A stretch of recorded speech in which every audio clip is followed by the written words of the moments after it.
This is a special edition of Late Night Health. I'm Mark Allen. We're going to take a look at the Parkinson Foundation, and we're going to talk with not only the CEO, John Lehr, who's been with us before, but also Vikas CHINNAN.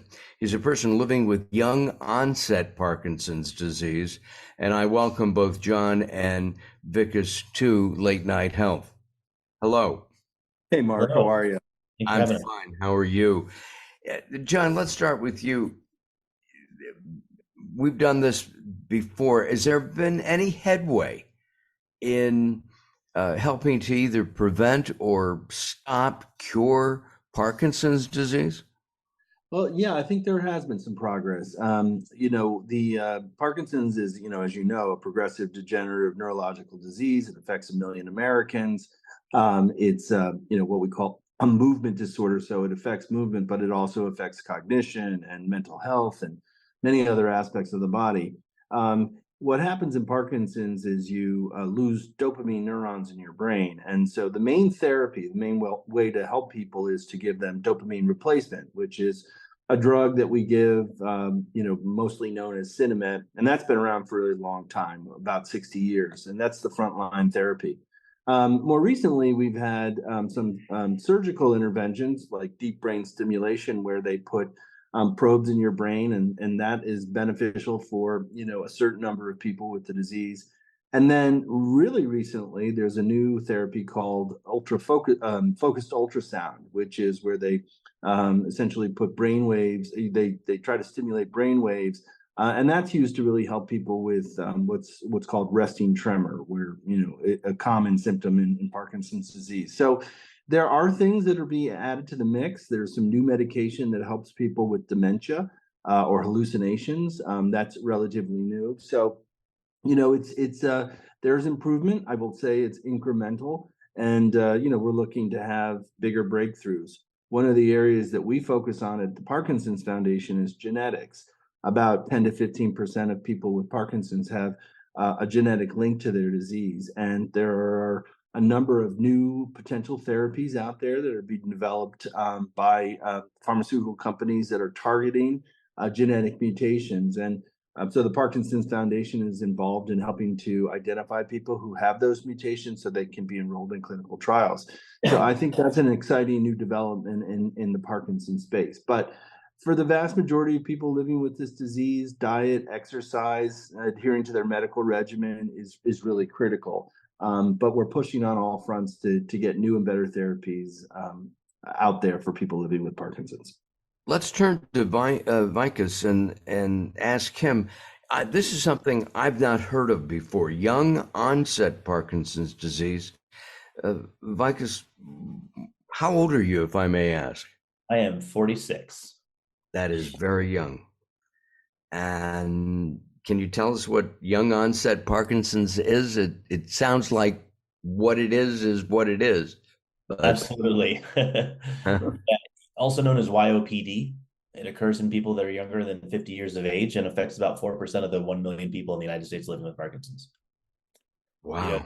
The thing about young onset Parkinson's disease is that people with it, experience the disease differently.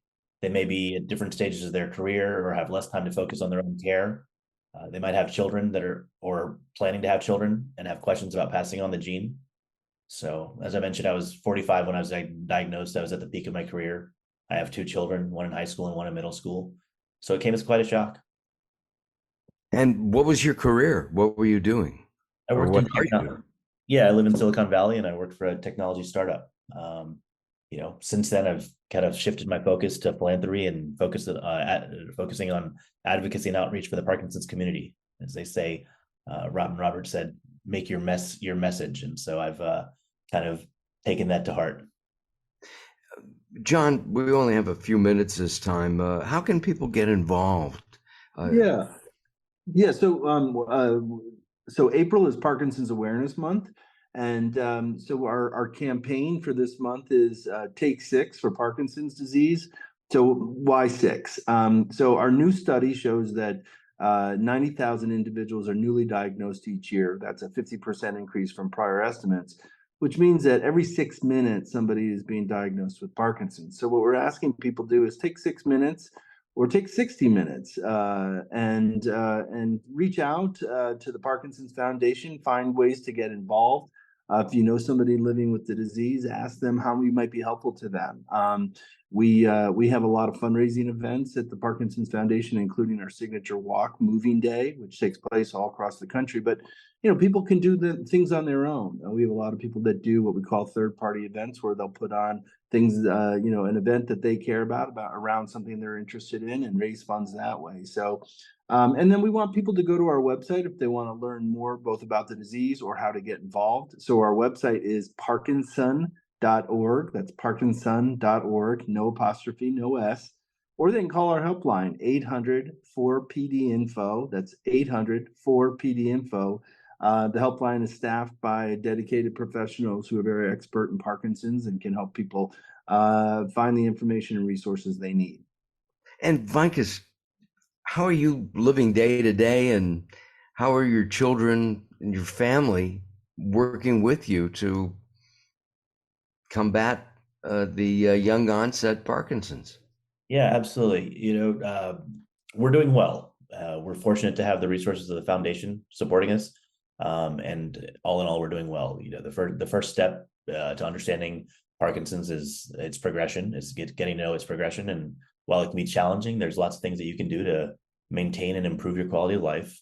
The most important of which is finding a doctor and a care team that knows the disease well and can help guide you and manage your symptoms. And beyond that, for me, it comes down to five major things: maintaining a healthy diet, regular exercise, managing stress, taking the meds that are prescribed for me, and of course, good sleep hygiene. Wow.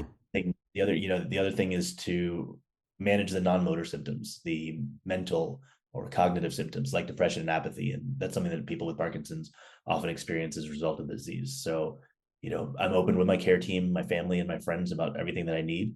And fortunately, they're able to support me through this. That is terrific. And if you want information, you can go to parkinson.org. That's parkinson.org. No apostrophe, no S, as John said to us just a few minutes ago. We have 30 seconds left. John, what can people do right now? So right now, if you, I would go to our website, find a walk that you can participate in. The way we're going to solve this disease is through greater funding and greater resources that we can give to the scientists and the clinicians who are working every day to find a cure for Parkinson's. So help us out that way. Thank you. Thank you. Our guest has been John Lehr, the CEO and president of the Parkinson's Foundation, and also Vikas CHINNAN, a person living with young onset Parkinson's disease. I'm Mark Allen. This is Late Night Health. Thanks for having us. Thank you.